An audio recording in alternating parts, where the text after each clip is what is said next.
So welcome to the second of the College of Ag Sciences seminar series. And again, I want to remind you that the goal for this seminar series is to learn about research and research opportunities within and among different departments in the college and across the campus. Do you keep it And muted? in addition to educating each other on what great research each group does, Dean Minnan again has challenged us to identify three big bets. And that is that he wants three interdisciplinary research areas that support the college mission and where focus with modest investments will enhance our trajectory to global preeminence. So, big charge.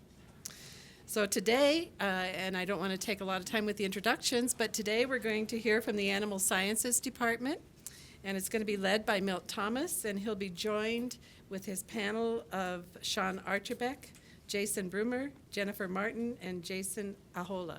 Ahola? If I mispronounced. So anyway, thank you for attending, and here we go. Well, first of all, I'd like to thank the young ladies for setting up all the electronics, because then if it doesn't work, it's not my fault. Okay, and I would like to thank my colleagues that have worked so hard to put most of the slides and pictures that I'll show today, because except for the picture I have of a crocodile, which we don't have crocodiles in Colorado, I don't think. Most of the slides and pictures that I see they're very heartfelt. I mean, they're not things that people went out and stole off the internet. They're a lot of real things that people had taken themselves. And so in today's world, you know, we used to have small pictures, and so now I have a slide set that's about 100 megabytes. So don't ask me to email it to you, because it's probably not going to happen. But that's a really good thing, and I just can't say enough about how much help everybody gave me to prepare this presentation. Also, just give a little background of what our format is going to be. I'm going to speak for a couple hours on what research goes on in animal science, and then we'll have a panel session. Okay, really, they're supposed to cut me off at about 20, 25 minutes. I took a little different approach. Last week's approach was really good. They did a tremendous job of putting together a very thematic kind of presentation. And I thought about that as people started giving me slides, but animal science in Colorado is such a broad, and it's just a discipline with so much breadth. And I felt like if I did that, I would be kind of like undermining some of the really important things that are just so broad. And so I left it as is, and so you'll see the slide formats change, and that's good, because as we move from group to group, and we work in groups in animal science, you'll know that we've moved to a new group. And so you'll see on my slide, you know, a name by each group, and those are the names of our groups, and you'll learn more about those as we go through it. Okay, so there's my slide I stole off the internet of a crocodile. And so, you know, that's the title of my talk. You know, we're passionate about our science while swimming in a crocodile's mouth. And I could couch that statement lots of different ways. But in the first talk, it was brought up, and Jan and I have actually talked about this the first time we met and talked about this, is, you know, we've got this big number hanging out there, you know, 9 billion people by 2050. And that's a really scary thing, okay? When you start talking about the amount of food that's going to be needed globally and even locally. You know, we're a nation of 350 million people, and we're racing towards 400 million. You know, how are we going to maintain that supply and so forth? And so if you think about that, you know, that's kind of like I view that thought as kind of the top of the crocodile's mouth. And then at the bottom of the crocodile's mouth, we could put a lot of other things. What you'll see on there is a document that was really put together by the National Science Foundation group, where they asked 10 scientists of very different disciplines to kind of evaluate animal science in the United States and globally, and to comment on that. And they came up with, it's a very typical academic thing, you know, 300 and something page document. You know, talking about the importance of animal agriculture globally, economically, you know, just to our day-to-day life, personal feelings, and all that kind of thing, okay? And so the first time I read that document, I mean, it's really a scary thing. I mean, because I'll cherry pick one statement out of that. You know, if you look at animal science, and I'm not talking about just in the land-grant universities, I'm talking about animal science across the United States, we're operating at about 40% of the budget we did in about 1980, okay? And then we have this demand that's up at the top of that. And so, yeah, it wouldn't take much for the crocodile's mouth to slam us shut. And so that's why I wanted to bring that up, you know, and that really challenges us on a day-to-day basis to really, you know, the importance of what we do and so forth. So I'll build off of that thought throughout, but yeah, as far as I know, there's no crocodiles in Colorado. Okay, but another thing that was brought up last week, is just thinking about that increase in food production. And we could talk about genetic change and genetic trim. I'm a geneticist, so we talk about this a lot. But this is a classic graph that we see, from dairy production. Okay, and so these are breeding values over there on the y-axis, and then on the x-axis we have years. And so no doubt we increase production, on a very linear scale, in most of our livestock species. And if you want to take that out of this complicated breeding value thing and just put that on a realistic basis, so back there in the late 50s, average milk cow in somewhere like Colorado gave about 12,500 pounds of milk in a 305-day lactation. And today, we've doubled that. Very easy for a cow to give 25,000 pounds of milk in a 305-day lactation. Okay? But if we're talking about 9 billion and somebody says, well, now we need to double that. All right, but we're still talking about a cow, a 4-footed animal with 4 teats and a rumen, right? And we have pushed genetic improvement, at least for milk production, at an extremely high level, okay? And as geneticists, yeah, you'd like to say, oh, yeah, now we got genomics, so we could even double that, But I'm going to tell you what, me personally, as somebody who works in animal husbandry, that may be about the biological limit. And so when you just start thinking about that, really, we are in the crocodile's mouth, right? How many more animals can we? And another thing that goes along with that thought is right now in the United States, we're at the least number of cows we've had since about the 1950s. I don't know as much on the dairy side, but definitely on the beef side. We've got a very small herd, and we've got there from extensive production, okay? And so now our issues are more about, sustainability, environmental protection, and all of that. This is a really difficult subject, okay? So in our department, we work very closely with the industries, and that's really important to us. And so I wanted to just step through some slides and talk about the size and scope of the animal ag industries in Colorado, because they drive what we do in our department every day. So Colorado is a very robust animal ag state. And it's not just, what comes into us from Colorado. It's local, national, and global. It comes in our door every day, and that's very, very challenging. That's another thing that puts us in the crocodile mouth. It's something that challenges me. You get those phone calls about, I've got this problem, can you help me? And it's very, very frustrating to say, well, I don't have any funding to work on that. I'm sorry, I can't do it. Okay? But we face that every day. But let me just talk about the size and scope of our industries, and maybe you'll get a feel for that. So Colorado's a big cattle state, over 2.7 million cattle in the state. It's a multi-billion-dollar industry, 4.3 billion in cattle. Makes us about 5th in the U.S. Beef is considered the bigger industry. On the cow-calf side, about 750,000 mother cows out there grazing. But we have more cattle than we have cows because we have multiple components of the industry. We got a lot of cattle on feed. At any one time, over 800,000 cattle on feed. And so we got a lot more cattle than we actually have cows because we bring cattle in from out of state for the feeding industries. So those feedlots will turn over 2 to 3 times in a year. So we're feeding about 1.8 million head of cattle through those lots. But then we even slaughter more than that because we have 2 major packing plants or packing companies in the state. And so we'll slaughter, in that neighborhood of 2 to 2.5 million cattle per year in 2 big plants. JBS is one of them, and the Cargill plant at Fort Morgan's the other. But on the dairy side, we're also a very robust state, okay? About 150,000 dairy cows. That's not that big of a dairy herd, okay? It makes us about 15th. It's large-scale dairying for the most part, 1,200 cows per herd. And actually, that's a small average. There are dairies in the western United States, 12,000 to 20,000. That wouldn't be uncommon. But what is unique is that our herd is primarily a Holstein herd that's big milk producers, okay?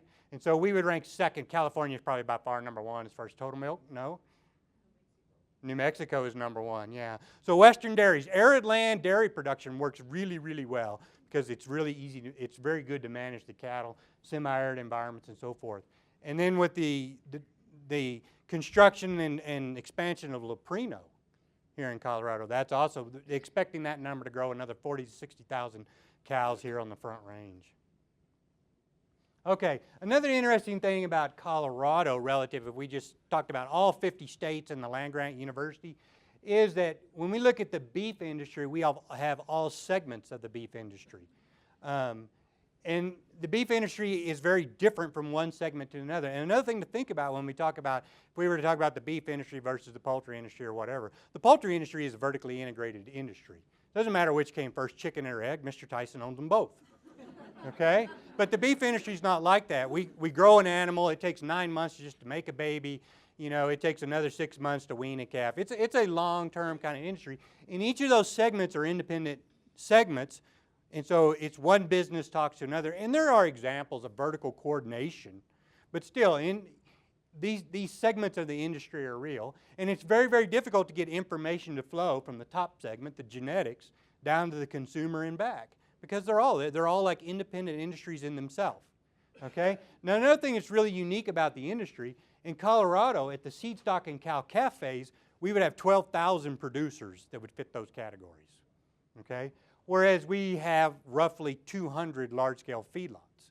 It's very, very different, okay? And then 2 big packers, okay? So lots and lots of producers at the top of the chain, and then few packers, and then millions of consumers. So that's just a uniqueness of that, okay? Now, when we talk about some other large animals, Colorado's a large animal state, okay? We got a lot of horses in Colorado, over 250,000 horses in Colorado. Most of those are pleasure type horses, showing, recreation, that kind of thing. Poor old cow horse that we use up at the ranch. There's really not that many that have those skills. And in Colorado, we'd say there's truly over 100,000 horse owners. And in these kind of counties like Larimer County, where we're having all this kind of urban sprawl, and we make farmettes and things out of what were originally were larger scales, horses really come as big players in that. I mean, that's, you know, you get a rural property, you know, that's why I want a rural property. I like to have some of my own horses, you know, and a little place to graze them and so forth. And so, but that is a huge industry. You know, that adds another $1.5 to almost $2 billion in large animal industries, you know, and Jerry Black helped me put these together, you know, like 5,800 full-time employees. You could say, I work in the horse industry. Okay? So in our world, you know, yeah, there's a lot of things like Colorado Horse Council and Colorado Cattlemen's that represent, you know, the individuals. But we work in a world of big acronyms that comes in our door every day. So just to give you a feel for that, I mean, some of this is local, but how global it gets all of a sudden. So like JBS, you know, you could, 20 minutes if the traffic's not bad, you could beat it over to JBS's North American headquarters. You know, that's a company that has 250,000 employees globally, $68 billion company. And then their not only do they have packing plants and things in Colorado, but their North American headquarters are here, right here in between here and Greeley, right? And so an office space that employs 400 to 500 professional level employees, PhDs and that kind of thing, and a lot of them graduates of CSU. That's right here in our back door. You know, other than JBS, you know, like National Cattlemen Beef Association, the beef group that represents the U.S. voice of beef cattle, they office in Denver. Because all the history in places like Denver and Kansas City, Colorado has drawn a lot of those offices. So there's a lot of folks like that. North American Limousine Foundation, that's a beef cattle association. Their offices are in Denver. But, you know, Leprino Foods, so some very large-scale kinds of things. But also, you know, NUSA locally, that's not an acronym, NUSA, but that's really good stuff. If you haven't tried it, you should try it. But you better get to King Soopers early on Saturday morning because it'll all be gone. Really high demand yogurt product. It's really good. Another thing that we really need to think about, though, when we talk about Colorado, particularly if we talk about cow-calf production, and we get off of the front range and get up into the mountains, there is not a cow-calf producer that doesn't have some kind of interaction with wildlife. Okay, and so when we start talking about big ruminants that graze in this state, okay, Colorado's the biggest of the western states as far as our elk population. 275,000, 300,000 elk in this state. You know, if I was to call the Rouse Ranch right now and ask our manager, Mike Moon, how many elk are out there on our center pivots right now? He'd probably say somewhere between 50 and 150. Well, that's a lot of big grazers, okay? You know, and then you know, and this is something actually, these are pictures my wife took, but you know, this is a phrase from Colorado Department of Wildlife, you know, ranching for wildlife, you know, habitat, hunting, and heritage. And so that is a really important part of what we do in livestock too, the heritage component of it, particularly at the cow-calf and production phase. That's really important to us. Okay, so let me just give you some brief backgrounds of who we are, where we work, You know, everybody thinks of us on campus. We did our building refurbishment, and boy, it's wonderful. If you haven't been in our building, please come over. But understand that even here in Larimer County, that building only holds about 2/3 of us. A big chunk of our faculty, students, grad students are at Foothills campus. You know, they could be in the the Bill Pickett Equine Sciences facilities, but College of CVMS provides a lot of office and labs for us. So it could be at the Equine Research Lab, the ERL, or the ARBL, Animal Reproduction Biotech Lab. Those people do a lot of nice things, and another college houses a lot of us to do that. And then we also have RDEC, right? And the feed intake unit at RDEC. Tremendous amounts of stuff goes on out there. So when you get into that conversation of on campus, off campus, for most of us, there is no on campus. We're off campus even when we're home. You know, and we're running up and down the road trying to, get to classes and between facilities just here in Larimer County. Okay? But when we go outside the state, we have two kind of really well-known animal science facilities that we work with. BIC stands for Colorado Beef Improvement Center. We don't really call it that very often because we call it the Roush Ranch. So that's where we have an Angus breeding population. I'll talk more about that later, for tolerance to high altitude. And then we'll move cattle off of the BIC, sometimes to campus, as we put cattle, steers and stuff through the feed intake unit to learn about feed efficiency of those genetic lines. And then they'll go out to the Eastern Colorado Research Center, which is a feedlot facility. But it's more than that. ECRC actually spans the breadth of all the beef industry. They have a cow-calf operation that graze a lot of stockers. So it's a tremendous important facility that we can actually span, that whole breadth of the beef industry and then take cattle out of that, to go to Fort Morgan for slaughter and get that slaughter data. So we have very robust data sets about that. I also drew a circle around that, though, as far as, between Greeley to Fort Morgan, because, we have a very large, and we'll talk about it in a minute, our meats and food safety group and so forth, and Jennifer will get up here and talk about that. Even though we have a refurbishment of a building, we still have a meat lab that was constructed in 1959. And we haven't been able to slaughter cattle there for decades. So we have to borrow facilities to be able to do what we do, okay? And therefore, we have a plan to build a new one. But that's really important because we have a lot of people that have to do their lab work in the Fort Morgan plant of Cargill or the JBS plant. We have tremendous relationships. And there are good things about that. But there are also some very challenging things about that. And so I'm an early bird. I get to work usually about the time the sun comes up. And anytime you see this slug of cars, from people in our department, I just know that a big load of students just went to the plant to do lab work. So maybe we should take a census. Okay, so a little bit about who we are. It's a real simple thing. We're animal lovers. We really are. It's our students are that. It's handling and putting our hands on the animals and the day-to-day interactions, that really makes us animal scientists. It's our teaching, it's at home with our family. That's my two sons up there in the top picture. And that really does carry on into our interaction with the industries. Our interaction with the industry is built on trust. And its ability to speak that language and be part of that community that's really, really important. Those guys in that lower picture over there, that's some guys with some data, breeding values, out evaluating bulls before a bull sale. And that's really important. That's genetic technology. But I will assure you, on the days of those bull sales, what is more important is that community interaction. There'll always be a meal before. And so like that's up at Roush Ranch. What's more important is the fellowship that occurs in the interaction and the meal provided by the cattle women of Carbon County, because that's actually in Wyoming. Okay, that is really critical to us, and having that trust is important in our programs. Okay, a little bit of us about who we are. So we're a unique department. We have 3 endowed chairs that provide various leadership activities. Keith Belk, myself, Jerry Black, to our research programs. We have roughly 20 to 25 faculty. It's about less than a little 40% of that are FTE for research, but we have all 3 components, teaching, research, and extension. In that faculty, we have lots of graduate students, 50 graduate students. Most are what you would call a Plan A, thesis-based students. Huge numbers of undergraduates, 900. That number is growing dramatically.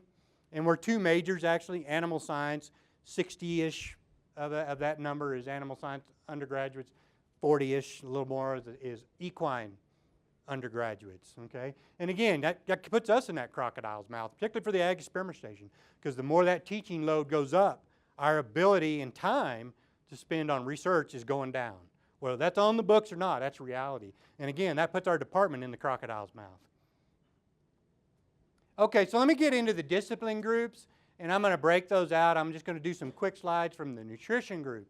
There's 5 of our groups: equine science, meat science, beef and dairy production systems, animal breeding and genetics. And, you know, we may be in groups, but we do have a common core. That's a Venn diagram from a piece of research that I'm working on right now. And what's in the core? You know, what are the things that we share together? And we could probably debate that statement for years, but I'll tell you, it's pretty simple. It's like we like to work and help animals be productive and healthy. It's really about that simple, you know. And that productive and healthy could be, I'm training a reining horse, you know, for a horse show, to I want this milk cow to be healthy and so forth. But I will say this, we couldn't get done what we do without our key collaborators. College of Veterinary Medicine, Biomedical Sciences, we work closely with them. Not only do they provide our facilities, but that's great scientific interaction. And it's the exchange of students between those groups, graduate students particularly, and postdocs. That's really what makes those interactions great. You know, and that's not just the Arbel group, and Todd Hansen does a wonderful thing by providing us labs and offices out there, but clinical sciences, pathology, many, many different areas. And then also the USDA ARS facility that's on campus, the animal genetics side of that, we do a lot with them. Those are really important interactions for us, and I'll talk more about those when we get to them. So again, I'm gonna refrain from stating names, and so Sean Archibek will be up here later and talk about the whole group, and he can talk more about names. But you know, a big nutrition group, lots of collaborations, that goes across lots of disciplines. And so just to give you a broad 50,000-foot view of what goes on in nutrition research, a lot of people think it's like that middle picture. It's putting feed in bunks, different kinds of feeds, and looking at animal performance, and they do that. That's important. But it's much more than that. Picture way over there on the far side, nutritional physiology, you know, feeding diets, blood sampling, the physiological interactions of that, feeds themselves, different kinds of feeds that we would see here. And I know this looks like a bunch of buckets, and most people think we're probably hauling feed in buckets, but it's not. Those are sealed tight, and so we're doing anaerobic fermentation type research with those.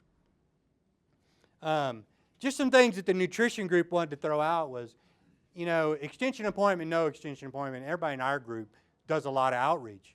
You don't have a choice. It comes in the door to us every day. We don't got to go looking for it, okay?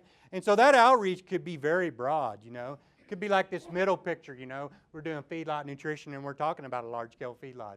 Or it could be, you know, K through 12 interaction. Could be something down at the Navajo Nation. You know, those interactions are broad. And I think that, you know, I don't know the level of that in other departments, but the level of that in our department is huge. Okay? And then I'm not going to read off all that, but teaching, already said we do a lot of teaching, and we do a lot of graduate teaching. We got a lot of graduate students. And we have a couple of segments, not that they're all not important, but there are certain segments that are really important for training students because some of these have very high job demands. And so I tell my students, they come to me and say, you know, I'm interested in graduate school, and maybe I'm interested in physiology or genetics or whatever, and I always say, I don't know any unemployed nutritionists. There is huge demand for nutritionists, and so, yeah, we teach a lot of graduate classes, and yeah, there's big demand out there for nutrition. And the other group that's just really kind of hit me in the face since I've been here about the employability of students is people that work in the area of meat science, food. Man, that's where the jobs are. And so I'd like to talk now about the meat science group. Jennifer Martin will be up here later to kind of represent them and talk about them. But tremendous history of meat science at CSU. This is a real busy slide, and I'm not going to go through the whole thing, but I want you to think about this timeline. Some important things about this timeline. And see over here, you know, somewhere in the early 90s is when CSU gained the Montfort endowments. And that was because of the relationship with people in meat science and Kenny Montfort himself. Okay? And why did they want that endowment and put that in place? Because there was so much just direct interaction between the industry and the scientists. And so right now there's this commercial going around by Peyton Manning for the UC Health Systems. You know, and he talks about if you put 10,000 hours or 20,000 hours, you know, you stop playing the game, now you're changing it. I'm not the only one that's seen that, right? No, okay, everybody's seen it. But I want to tell you, I'm going to be kind of over dramatic here. Some of the people on this side of the line, like a Johnny Matsushima, those kind of guys, they didn't change the game, they built the game. Those segments of the beef industry of feeding cattle and killing cattle in a common location to keep the stress level low, that happened right here in Colorado, and the interaction between CSU and Kenny Momford, and that relationship led to that.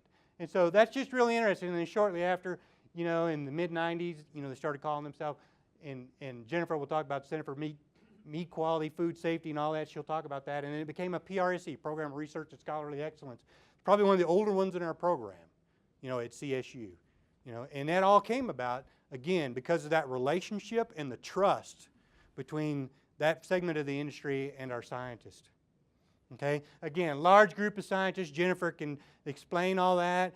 But this is a slide Keith Belk gave me, and I highlighted something red in it that I think that makes this group very different than most of us. I'm a geneticist, and we talk about genetic trend. Well, it takes 5 years to turn over a generation of cattle. So I don't have to be like under a lot of pressure to turn over a generation of cattle. But, you know, this group does. You know, that within that center, they must respond rapidly to issues in the meat industry. And I think that probably makes them quite a bit different than most any scientists, you know, in the world. How rapid they must be able to get some data and make something out of it because there's an important decision at hand. And so that's a lot of pressure, and I commend them for doing a great job at that. Okay? Again, you know, we do have labs where people do microbiology and so forth, and yeah, we still operate in a 1959 meat lab, which we need that new one dramatically. Again, here's another interesting thing about the meat science group is they can throw up a slide like this that just shows, you know, the breadth of people that they deal with from every day. I mean, from a Tyson to a McDonald's to somebody here local, you know, it's a tremendous interaction across broad industries. Okay, couple other really important slides from this group. I know it's maybe hard to see, but that's a big area of research. There's a big integrated grant on campus right now, kind of shared. Keith Belk and Paul Morley are the leaders of that, you know, talking about antimicrobial resistance and metagenomics, and people are extremely concerned about, you know, antibiotic use in both people and animals and so forth. And so that's a project that's going on that's really addressing that issue. And then definitely last but not least to talk about in this group, you know, it's been stated in lots of things written around here. Temple Grandin, probably the most famous person that has ever worked at CSU. Folks, she did. She changed not only she changed our industry, but her as a person overcoming her personal challenges. She's done a lot to change the world. Okay? And this is the way we think of it. And of course, that's the HBO movie. If you haven't watched her HBO movie, watch it. It's really good. Okay? But you know, this is what you'll see in that movie is the thought of her design of moving animals in circles and that kind of thing, and low stress, easy handling of cattle and so forth. She changed the world with this research and still trains graduate students today. Now for us cowboys, you know, we think of this, that's the snake. It's the snake that leads up to where we're going to work these cattle. But that really that's an important piece. It's a very common sense thing that we think about in animal science today, but all of our working facilities now look like that. And if you haven't seen those, hey, go out to our deck, you know, and look at our facilities out there. They got nice catwalks. You can get up on top and see the snake. So Equine Genetics and Dr. Jason Brammer will, you know, lead our discussions and answer questions about that. Again, you know, a group of 8 to 10 different people doing lots of different things. CSU is world famous for equine reproduction. You know, Bill Pickett and the Bill Pickett Center. You see that on the building out there. You know, you know, Bill Pickett was a repro guy, you know, and that kind of thing. But it's really much more than that. You know, Stephen Coleman now is a molecular geneticist in that. Tanya Hess is a nutritionist. But you see an acronym up there called EAAT, okay? Equine Assisted Activity Therapy. Equine therapy, that has really become an important thing in the U.S. It's a growing program. So, you know, Jason can tell us more about that. And again, lots of collaborators, you know, a lot of them from the ARBL and the ERL, people in College of Vet Med and so forth with interest in reproduction and that kind of thing, and genetics. You know, as we've brought Stephen Coleman on board, the ability to start to do equine genetics. You know, there's only us in Kentucky, folks. That's it in the world doing equine genetics. It's not a big group. You know, and then lots of important people outside of CSU, and of course, you know, Jamie McLeod, University of Kentucky, he's a genomics guy. That's the kind of things we're doing in equine genetics. Okay, things that are funded now, yeah, of course, equine reproduction, that's a really important thing, but, you know, what does that mean to work in equine reproduction? You know, wild horse contraception, that's a big project of Dr. Brammer's. Stephen Coleman's interested in microbiomes and so forth. You know, here again, here's that acronym of equine assisted activity therapy and so forth. Beef and dairy management systems, you know, in the spirit of Bob Taylor. We have a building out at Ardec called the Taylor Center, right? Because Bob Taylor was a person who just had great passion for beef cattle production and so forth, you know. And it's not just feedlots, it's cow-calf operations, it's grazing and so forth. So this group, to me, if you go back to that Venn diagram I was talking about, this group is the core. They do animal management things, and a lot of it's very applied, but so that we really are working with animals that are healthy and progressive and so forth. Okay, so this group, we got more of a beef group and a dairy group, and some people work in both. And then this kind of research always involves producers right at that level. Okay, so several faculty, a couple positions we're trying to get filled, our beef extension position, then our beef systems, you know, systems type agriculture type things. Okay, so again, their goal, and I just should have used this for the center of my Venn diagram, improve the health, well-being, productivity, profitability, sustainability of beef and dairy systems. You know, to me, that sums up our department. That's really kind of who we are. Okay, so they break themselves out into groups, you know, and they different kinds of projects. Reproductive management has always been a history of that. You may hear this, we're going to use co-sync in our ester synchronization project. Well, the CO stands for Colorado. That's the primary ester synchronization protocol used in the U.S. Jason shaking his head, he agreed. Yeah, and the CO stands for Colorado. Animal welfare industry, or animal welfare, just all kinds of different things that I would say are very applied. On the dairy side, yeah, we have a new faculty, Pablo Pinedo, you know, and he works in this area, cow fertility, genomic selection, and brought a big integrated grant with him, you know, that's doing genomic selection for improved fertility and health in dairy cattle. And then the top part of that is Noah Muniz. And so, you know, running a dairy is also a huge labor force. Dairy worker training. She's also a veterinarian, you know, working with disease and health of those cattle and so forth. And she didn't put this on here. But another important thing, and we're now teaching a class about that, is his ability to speak Spanish. You know, because when you start down at El Paso, Texas, and you roll up this whole front range, what I call the I-25 states, if you can't speak Spanish, you probably can't work at a dairy. Okay, so that's another really important thing. Is that research? No, but it sure has a lot to do with keeping a dairy going. Okay, then the last group, that's the group that I represent, breeding and genetics. Okay, that's also been a forte at CSU for many, many years. We're a group that's kind of about half of us quantitative genetics, and the other half of us are in molecular or various omics type things. And then our collaborators over at USDA ARS are really critical, that genetics team there, particularly to manage all the samples and so forth that we have. You know, for anybody that works in omics, they know this is a Manhattan plot. Okay, so what do we come on. Okay, so what do we have for as far as breeding and genetics resources? Human capital. We got a lot of graduate students. Genetics and genomics, man, that's a hot area in science. So we've got lots of graduate students, but we also have our breeding and genetics computer labs. We have 2 high-performance computers that we use to do genomic analysis. We call those Coyote 1 and 2.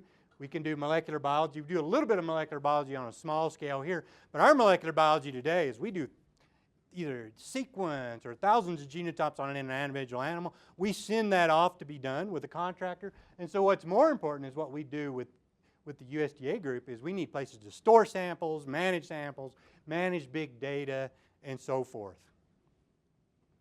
And I mentioned this earlier, another great resource that we start with.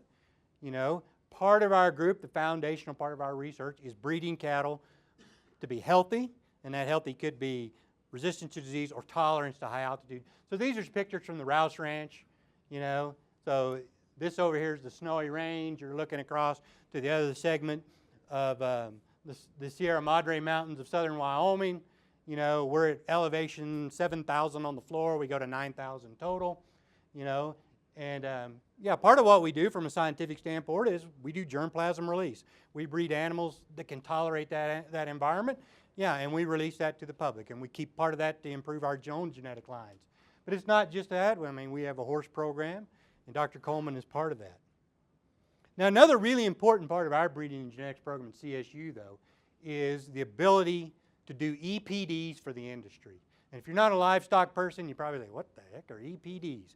Breeding values. We calculate breeding values for the industry, okay? And we do that through an organization called the Center for Genetic Evaluation of Livestock that's been in operation since the early 1980s. Today we have anywhere from 20 to 25 global customers. And part of that, you call them customers or clients, but a big chunk of it's research. What EPDs do we do today? Well, we do the hard ones. The industry can do the easy ones, but we do the hard ones. And so we have evolved from, doing simple pedigree analysis now to more complex analysis that involve genomics. And so our industry is growing, and this is a really important thing that we do. Okay? And another interesting evolution that has occurred in that, initially all of our clients for that would have been breed associations. Okay? But now, even in the beef industry where we have so many different segments, the private business entity that's growing, okay, those are becoming our primary clients today. And again, it's research for their programs. So what do we work on? Well, we work on the hard things today. Feed efficiency, fertility, the health of the animal, HAD, high altitude disease, BRD, bovine respiratory disease. Those are the kind of things we work on. Grazing distribution, from a range science standpoint, that's probably our most important project. Looking at grazing distribution of animals and genetically, which animals are predetermined to be those kind of animals that will climb a hill and those that are just lazy couch potatoes. Okay, and there's a huge genetic component to that. And so we're doing that. And when you want to talk about starting to develop big data, wow, start putting genomics together with GPS data. Yeah, all of a sudden you got some massive files to deal with. Microbiome, and that could be inside or outside the animal. Okay? Whew. How'd I do on time? Too long? 22. Okay, great. So now we're going to bring the group up here. And we'll have a panel discussion, and we'll work through our group and have somebody from each of these groups. We can just grab chairs. Can we trade out chairs and pull up front?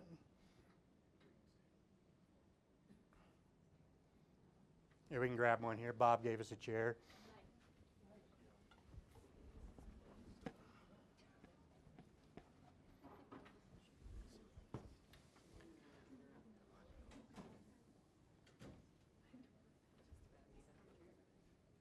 We'll need one more.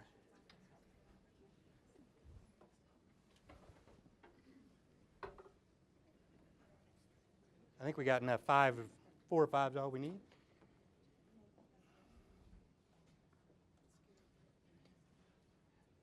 So before I turn the floor over to these guys, one of the things that Jan asked us to do is, comment on, what are some topics of big bets that our college could be moving forward? What is my role here to talk from breeding and genetics? Well, yeah, that was the big discussion last week, big data. Yeah, we're already challenged with that. I got a data set this week from the Red Angus Association. Has 12,000 animals in there that Dr. Spidell back here did the breeding values for, but it's got almost 1 billion genotypes in that data set. So yeah, so we're already in that world, and we're greatly challenged by that. But microbiome, Stephen Coleman's our equine geneticist. He's greatly interested in that. And when we talk about microbiome, maybe Sean, when he talks about nutrition, will talk about that well. That could be outside the animal, or it could be inside the animal as well. We got big ruminants and functional colons and cecums in the horse. And you would think that after hundreds of years, we know about all that anaerobic fermentation bugs in there. But folks, we don't. So microbiome is really, that's an important topic in lots of different ways. So we'll just start down on the end, and I'll sit down and be quiet. Jason Ahola first. Tell us who you are and who you represent. What did I leave out that's really important, and any kind of ideas on big bets or anything like that? Sure, thanks, Milt. So my name is Jason Ahola. I'm a teaching research faculty in the Department of Animal Sciences. Is that on? And predominantly teach junior and senior level courses related to cow-calf production and seed stock production. So back to the top end of the industry, that's kind of where I work, where basically the genetics are created, and calves are generated, and our beef sort of originates from that. And then I work with a group, there's some people here today, called Beef Management Systems, where we try to really be this applied level and work with a lot of producers and industry groups and that sort of thing. So it's great to work with them. The one thing I'll say to follow up on Milt's points is that the thing that really kind of hits home to me is we talk a lot about big data, and there's a lot of data that you have access to or we have access to as a department. The unfortunate thing is there's a lot of additional data that's not actually ever collected that, if collected, would be huge. And some of that would be just the impacts of the use of technologies like implants and beta-agonists and antibiotics on sustainability and efficiency and welfare. We can do a lot of that stuff in a laboratory environment with a few animals, but to know the true system-wide impacts on that, it's not able to be done. Some of the industries, dairy kind of has some of that data. Cow-calf producers don't collect it, and if they could collect it, but the cost to doing that is really beyond what the benefit would be. So that's a challenge. We have the ability to analyze data, but today we actually don't even collect a lot of that data. So somehow, and that's a huge endeavor, but somehow we need to figure out a way of better helping our constituents better collect data to help the industry and help their own operations. So Okay. I'm Jason Brammer. I'm representing the Equine Science Program. And as you can see, our research is quite broad, from genetics, reproduction, nutrition, exercise physiology, equine-assisted activities and therapies. So I could go on even longer than Milton did about what we're doing. Our big bet, I think, is to recognize where our research goes, not only with the horse, but with the human. Milton did a really nice job and tried to show you what the horse's involvement in Colorado is. The fact is, Colorado is not a state that raises a lot of horses. We use a lot of horses, we enjoy horses, but we benefit in many ways from having the horse here. The horse is in our backyard. The horse has many of the same issues with health and exercise and reproduction and nutrition as the human does. They're exposed to the exact same environment that they are in your backyard. They're drinking the same water that you're drinking. They're running around with your kids. So all the things that we're doing not only work to make the horse's life better, healthier, we're doing the same thing probably with humans. So our big bet, if we're going to pitch something here, is equine science and NIH. The old horse and the old human are very, very similar. The exercising human and the equine athlete are basically the same thing. So I think that you can take almost any of those topics that we had listed there and turn that into something with replace horse and put in the word human. So when we've got horses, we've got happy humans. When we have happy humans, we have happy horses, and we can kind of get those things to work together. So that's our big pitch. All right. So my name is, whoa, that's loud. So my name is Sean Archbeck. I'm with the nutrition group. And so we do a lot of different things. Milt did, again, a great job up there showing some of the things that we do. We spend a lot of time looking at different ways of feeding, different ways of managing animals. And we've talked to Dr. Leach about projects that are coming up, particularly some that we feel that would be very interdisciplinary, probably covering the entire college, probably moving outside of potentially even our college. Looking at, again, sustainability. How do we feed this large group of people? We worked with NREL, doing different types of assessments, building computer models, things like that. And I think we're pretty well positioned to bring how animals are raised and how they fit into the dynamic of feeding this ever-growing human population, and actually looking at what's realistic. A lot of people may say, I've been to food science talks where people say, oh, we're just going to shift. It would be so much more sustainable if we just shifted away from any animal production. Okay? There's a reason people have raised animals for millennia. Okay? And so we're here to bring some logic back to those types of discussions and find where they do fit into the niche of meeting the demands of our future. So I'm Jennifer Martin. I'm a faculty member in the Center for Meat Safety or Quality, and I'm representing the meat safety or meat science and food safety or meat safety groups. And Dr. Thomas did a great job going over the research that we do, but one part that I want to highlight is within our research discipline, the necessity for our research to be rapid and competent, because we commonly have industry colleagues or industry partners who will call us with a problem that day and they need an answer that afternoon. So being able to think on your feet critically and assess challenges that aren't just limited to our scope of knowledge but are more global and in perspective and include industry perspectives that we don't necessarily have.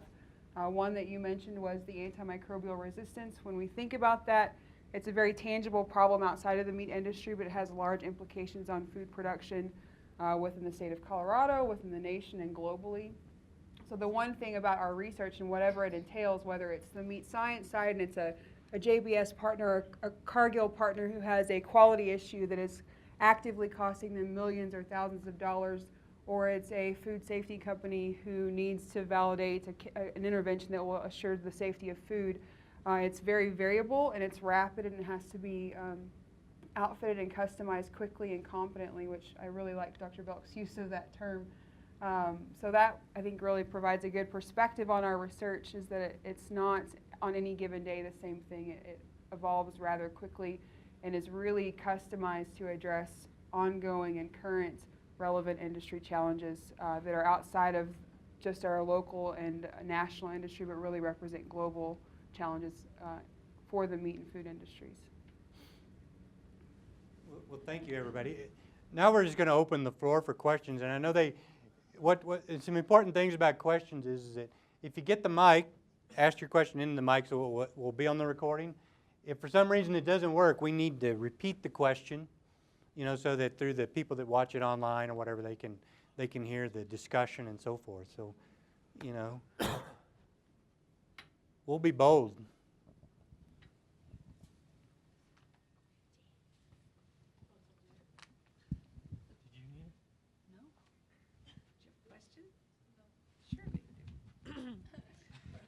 Excuse me, surely someone has questions.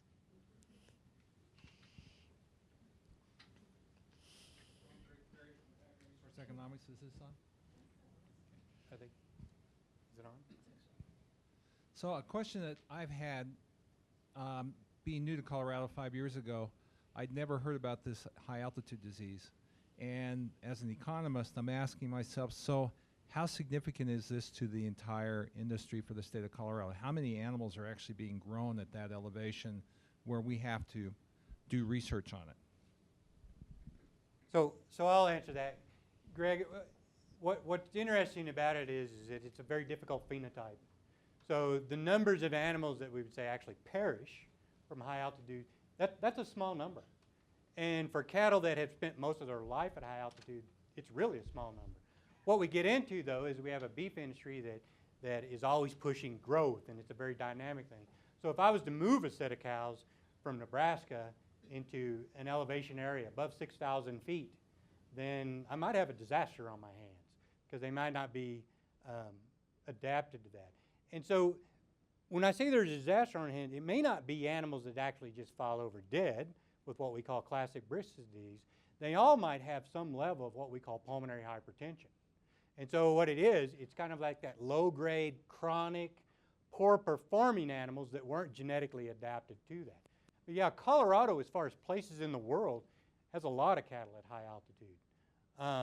So we say high altitude is 6,000 feet or above, right? And so that's a lot of area. That's a lot of Colorado.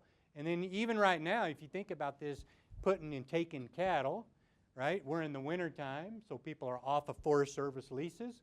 Larimer County, between here and Greeley, corn stalks, hay meadows. You see all kinds of cattle that have been moved into this area for the winter, and then they're going to go back to high elevation, come spring when the grazing lease opens. So those are the kind of cattle that we're really challenged with.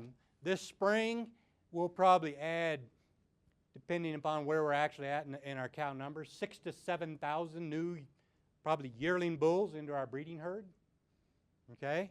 And so there's a big challenge.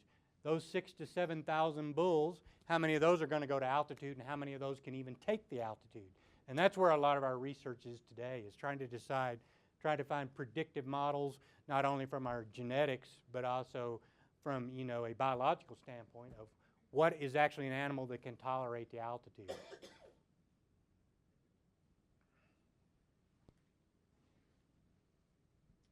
Hi, I'm John Sheehan. I'm in soil and crop sciences. It's on, I think. It is on. Okay, thanks. Sean and I have worked some together on issues related to life cycle assessment and sustainability, and I know Milt and Sean both brought up sustainability. My background is more in looking at energy systems, and from that point of view, we deal with the question of, is the agricultural system actually full? Is there any room left in it to grow? Love to hear people's thoughts across dairy, beef, including equine for, you know, workhorses in other parts of the world. What you see as potential areas of research and interest that relate to understanding the global sustainability, especially given how big pasture is and how little attention it gets in a lot of the discussion.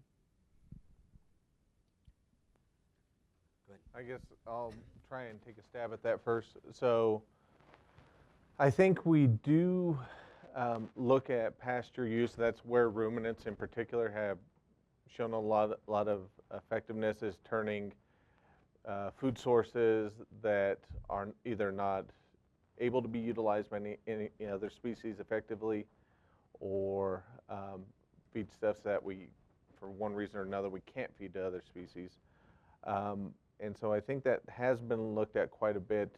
We've been doing some work looking at co-product use, or how other industries that are supported by livestock, like the ethanol industry, biofuels industry, stuff like that. And if we went and looked at a typical feedlot diet right now, last estimate we put together, over 40% of their actual ration is not a primary feedstuff that was grown for that animal. It was a byproduct of something else that if we weren't using it, it's either going to get used as fertilizer, which is pretty inefficient use of amino acids and fats that have already been formed, or landfilled or something like that. And so we have been looking at those aspects. But as we look at sustainability, and I think this is where our university, our department's a little different from animal science departments you'll look at other places.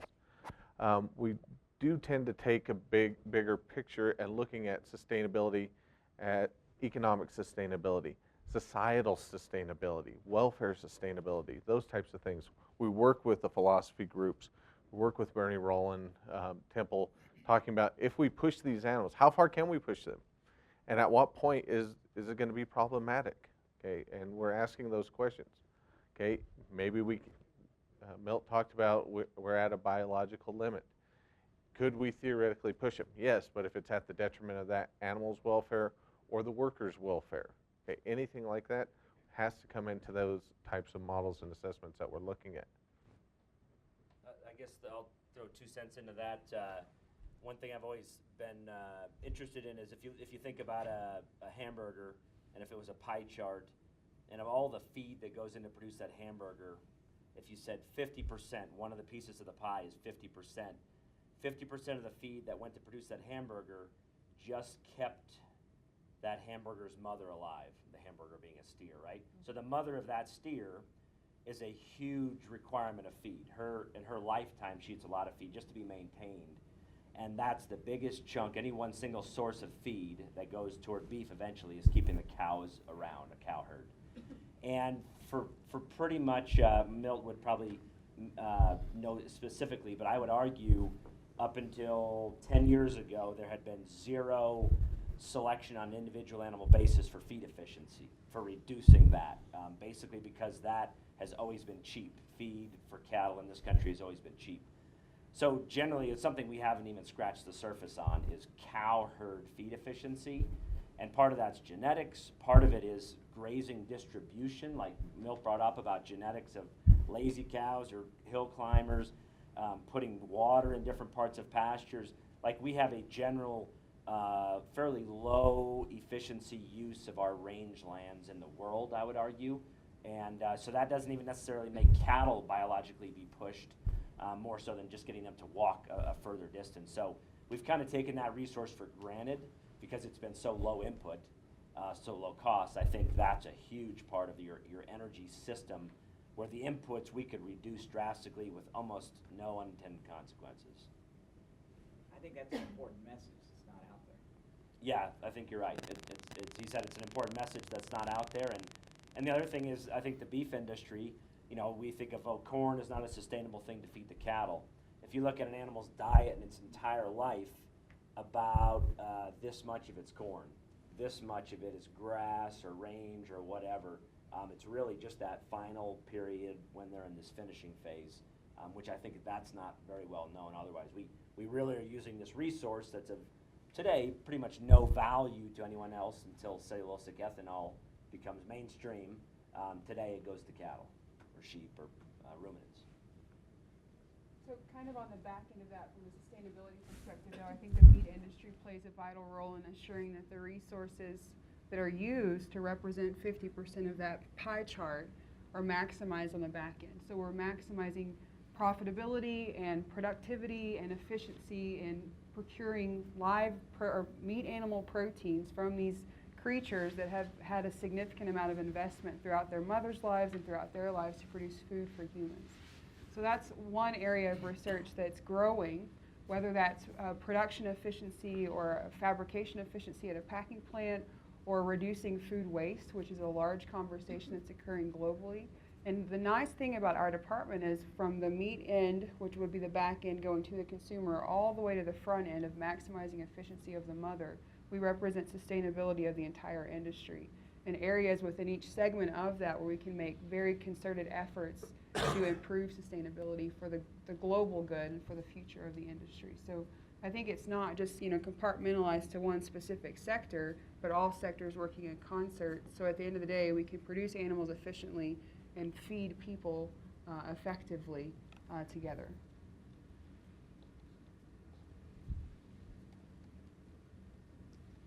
So I'll ask a question. So we're hearing more and more on antibiotic resistance and the problems that we're facing. How is your department dealing with it? How are you, what research is going on? How are you addressing that? That's a great question. So it's an act. Dr. Thomas mentioned a fairly large USDA grant that our department received about a year ago, specific to antimicrobial resistance and the global challenge of antimicrobial resistance. The nice thing about our department, or the approaches that we're taking within our department, are approaching it from a totally different direction that's relying on new techniques and new technologies that are independent of culture-based. So that it's almost as if the challenge itself has overwhelmed the previous skill set for addressing it, and we weren't making significant enough advances. So this new approach relies on next generation sequencing, some genomic approaches to really understanding the antimicrobial resistance phenomenon and how that resistance passes throughout the food chain, how different sectors of the food chain may promote or not select for resistance. And with that understanding, then we can make significant advances in mitigating the challenge. But right now, the understanding of how it happens and how it's progressing through the food chain isn't up to speed with actually being able to make implementable solutions for the problem. So our research is for that, to really get an understanding of how is this progressing through the food chain, what sectors of the beef production continuum specifically are contributing to antimicrobial resistance or what aren't, and then with that understanding, what can we do as an industry to really approach the challenge and provide some resolution for it. I might just make a comment too, maybe Milt has one as well. From a different perspective, CSU has been in the lead for identifying the heritability of health problems and disease. So it basically gets at the other side of how do you develop animals that you don't need as many antibiotics on in the first place. And Mark Ann's led a huge study on that. Yeah, we're actually on our kind of a third big project that has to do with genetics of bovine respiratory disease. So in other words, most cattle that go to the feedlot, there's lots of different categories of health issues, but respiratory disease is the one that probably gets the most attention, because an animal gets snotty nose the same way somebody in here gets the common cold, right? And So the idea is there's this thought that, you know, all these cattle got respiratory disease and we're going to run out and treat them all with antibiotics. But to treat any animal in a feedlot is cost, and it's a lot of cost. It's not only the cost of the drugs, it's also the cost of having to have pen riders go gather that animal and treat the animal, and then now that animal is out of cycle with the rest of its pen, and so what do you do with it? So that's part of it, and there's always been, and we're at a different part in the cattle cycle, but kind of a phrase, there's $100 value in a calf that never got sick, okay? And that's just from everything that it stressed us as the owners to work with cattle that got sick, and so there's a huge genetic push to understand the genetics of health, and it's a hard one, and so started out, there was a project that Mark Enns led by Pfizer, was funded by Pfizer, and now we're in a CAP grant. That's a $10 million coordinated ag project that several of us are working on that in beef and dairy.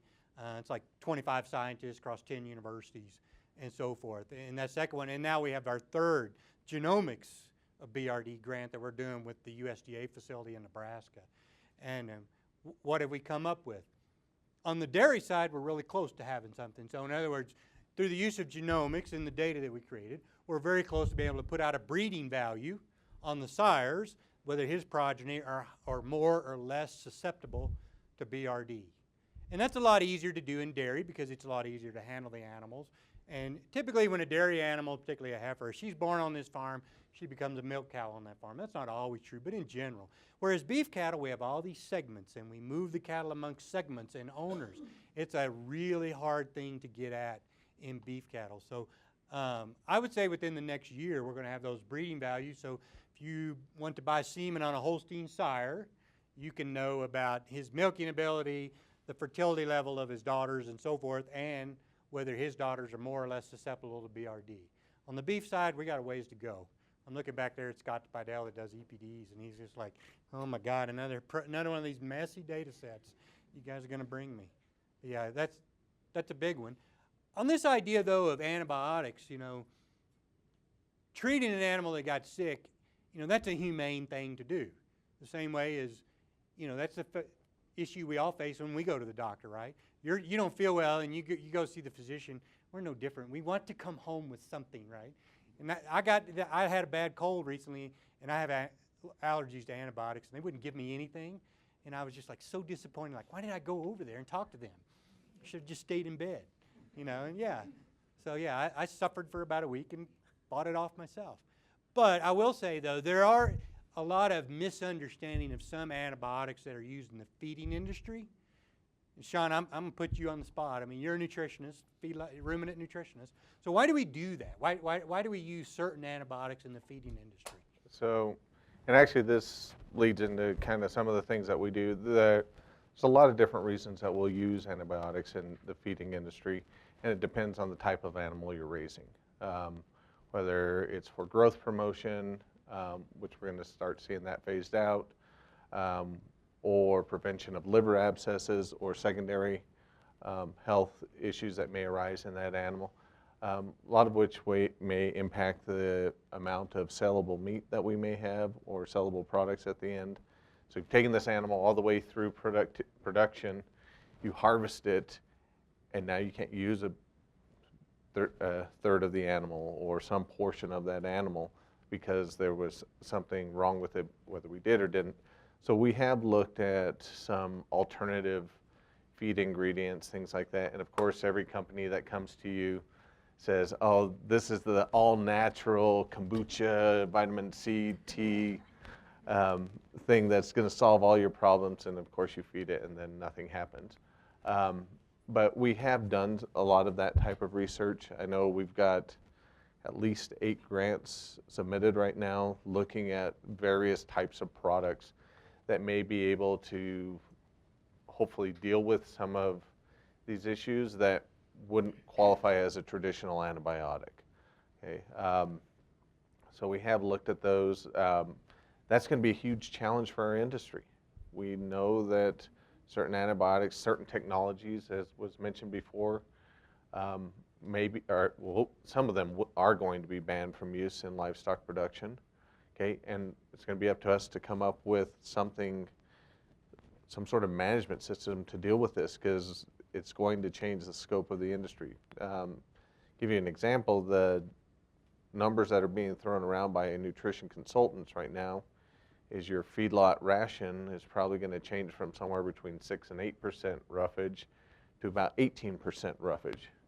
This is getting back to your using that resource. But now we've got to start hauling over twice as much hay, twice as much straw, silage, whatever it is, to these feedlots. And there's also that much less available for maintaining the mama herd. Okay, and that's all going to play into some of these life cycle assessments that we're going to obviously have to do. Now, are there steps we can do, management systems we can come up with? That's what we're trying to find out that may help. Even if we could bring that down to 16, 15%, that's helpful. But there will be changes in the management systems going forward. We just don't know what it is yet. And Sean brought up a good point, something that we're doing with horses. It's a little bit different. The idea that feeding some of these things don't change things. We're actually showing that they might. We've got a very interesting project where we're doing cross-kingdom sort of microRNA transfer. So if we feed horses particular feed additives, they're microRNA that a plant makes that are actually absorbed and can target products in the mammalian cell itself. The example that we're using is horses suffer from metabolic syndrome. It's an insulin resistance just like a diabetes. And there are parts of rice hull that have a microRNA in there that actually target the receptor for insulin.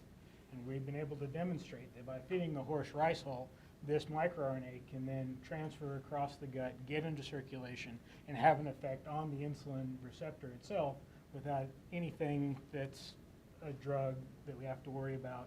It'd be nice to know which animals are predisposed to that, but we're not going to select against that. If it's the best horse, the fastest horse, we're going to use it. If you're predisposed to that, you're not going to have children. This may be a way to do that and to manage things by feeding. And so there's other ways to look at how those go. Kombucha is probably not it, but you know, those are some things that we're looking at. I picked something we haven't actually tested.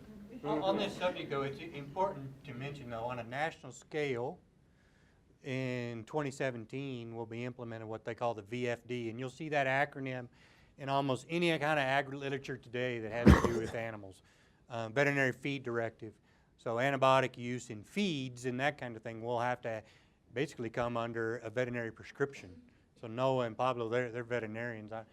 Am I doing a good job of describing what that's going to be about? So the livestock industry is aware of this, and it's front and center, and the Veterinary Feed Directive is an example of that. I think that's really what sort of encompasses our research, though, is the industry in its entirety is aware of the challenge and the complexity of the challenge. And it's not something that can be addressed in one particular area. And that also goes with communicating with those people at USDA who are making these policy changes and being a part of that conversation at a national level or at a global level, so that we're making changes and regulatory policies that are actually effective versus those that are counterproductive or are made without reason in some cases. Without science. Right.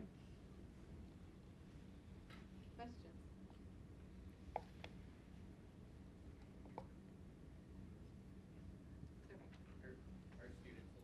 Yeah, absolutely. Students should ask the hardest questions. I'll man up for the grad students. So what are the frontiers that you see for the future that aren't tied to grants you're doing right now or tied to research that you're doing right now? What are kind of those animal science frontiers that you hope to pursue later on that maybe us as students will be a part of?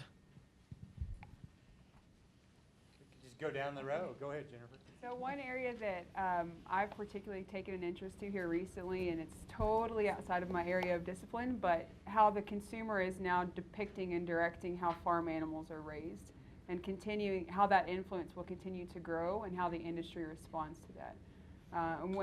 For your generation, and I'm not far removed from your generation, but it's going to be the challenge of our generation, is how the consumer is depicting how food is produced and how animals are raised and how the industry can respond to that. So I think futuristically, in some form or fashion, that's going to have to play a role in research, whether it's tangible and looking at that influence, or not tangible and doing research that's responsive to those influences. In some way, that will sort of depict the challenges of the next my generation for sure. I think probably the big things that I see that I would like to do research on, and kind of already am, is unintended consequences of changing management systems. I already mentioned we add different things. We're trying different ways of changing the feed. May change it from 8 to 18% roughage. What does that mean for fertilizer? What does that mean for manure management? What does that mean for greenhouse gas emissions? Those types of things. And that means we're going to have to work with plant sciences. We're going to have to work with atmospheric sciences, a lot of different groups, as well as the social scientists. What will it take to make a producer make a certain decision or not? And so I think we're going to, as we move forward, be working with groups that we may or may not have even talked to before. I'd mirror what Sean says, but I'm going to go inside and not out. I think things that we're not working on now, which was a tough one to go beyond, is what we're doing and how, whether, I remember kind of the whole idea of Watson and Crick, and that was pretty exciting, and then could we possibly ever come up with the genome? And then we did that, and that didn't answer hardly anything.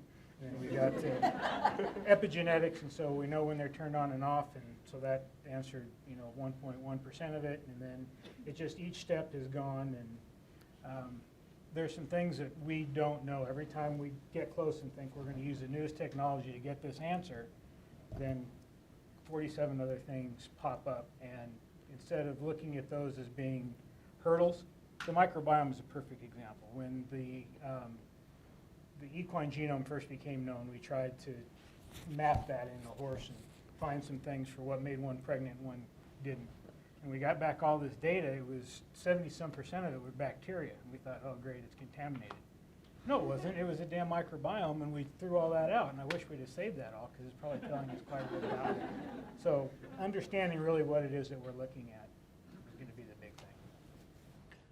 So I might go back a little bit to what I said at the beginning, just in terms of data. If you think about row crop farmers and the amount of information they collect from GPS and yields and those kind of things, the cattle business is far, far from that point. We spend a lot of time evaluating whether an anabolic implant of a growth-promoting steroid is going to add 8 pounds of carcass weight, and then it gets all these consumers mad. And beta agonists, same way, we can add 15 or 20 pounds of carcass weight. The reality is we could actually get a lot of ranches to get their calving season in sync with their forage availability season, and have that be equivalent to having 10 beta agonists or something like that. So we've gotten, as an industry, somewhat of our silver bullet solutions are in some of these, products you can buy off the shelf. When if we just kind of went back to basics, and Bob Taylor was one of my professors, and just talking about, animals surviving in their environment, cow matching the environment, that's something we've skipped past that in a lot of places. And when we don't have information to really say, what's the break-even cost on a calf when you sell it, I bet 90% of ranches, maybe at least the majority of ranches, don't know that number.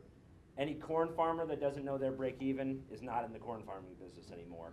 So we just have a lot of ways to go with just collecting and using data that we could actually leapfrog the use of a lot of these technologies that are actually causing more problems in the first place with consumers. Yeah, from an animal genetics perspective, most of where the research is headed is more of what I said before. It's those difficult to measure things that are so important. Adaptability type traits. To take the reverse of that, though, to think about making animals bigger or making them milk more, gosh, that's so easy to do. I know people in here, y'all look at me, probably never done any livestock judging, but I'm pretty sure we could run a pen of steers in here and you could pick the big one out of there. It's not, and we do that well as an industry. We have changed these animals. We used to talk about, the grid carcasses, being in that 600, 700, 800 pound range. Now we're killing 1,600, 1,700 pound steers. They got 1,000 pound carcasses. They're huge. And that's not real hard to do that. Those kind of traits are highly heritable. But resistance to disease and environmental adaptability, mostly in the U.S., our livestock primarily came from Europe. And so in the southern U.S., there's always been this adaptability issue of selecting cattle that were heat tolerant, you know, and as we think about climate change, that may be more of an issue. But I will assure you, if you go up to Rouse Ranch, cold tolerance is much more important than heat tolerance. You know, those cattle are 7,000 feet elevation, and I'll watch them walk through an irrigation ditch, you know, and break the ice. And think about yourself. Would you take your shoes off and walk through that? You know, these animals live outside, and so those adaptability things are probably the most important thing that will come in the future. Good question, Colton. More questions? Last chance to learn all you need to know about animal science for at least today. Next week, you got to learn more. Okay, well, with that, I'd like to thank Milt and our panel. It was great, very great.